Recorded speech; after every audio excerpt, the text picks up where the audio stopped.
Hello mga kaibigan, maligayang pagdating sa aking channel. Nagbigay ng berdeng ilaw. Pahayag mula kay Enjan Accurek na nakakatuwa sa mga tagahanga ng Tagbabuyak Usten.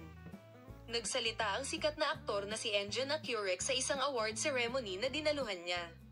Magkakaroon ba ng proyekto kasama ang aktres na si Tagbabuyak Usten, na sumagot sa mga tanong ng mga miyembro ng press? Sinagot din niya ang tanong.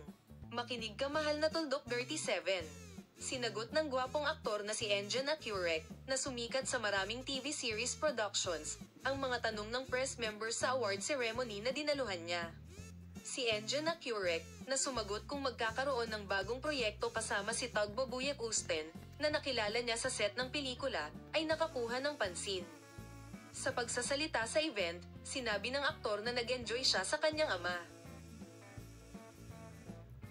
Si Enjan Accurek, na nakitang mag-isa sa kaganapan, ay nagsabi na ang kanyang asawang si Tagbabuyak Usten ay hindi makakapunta dahil sa kanyang abalang schedule sa trabaho at nagsushooting sa Sesame. Ginampanan ni Enjan Accurek ang nangungunang papel kasama ang magandang aktres na si Tagbabuyak Usten.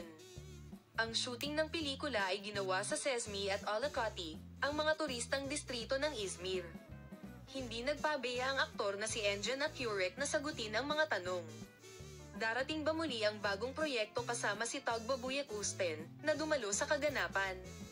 Si Enjan Accurek, na umarte sa maraming sikat na artista sa Turkey, mayroon bang artistang gusto mong gampanan?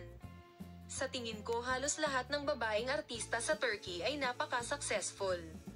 Ang paggawa ng isang pahayag tungkol dito ay isang pag-aaksaya ng oras.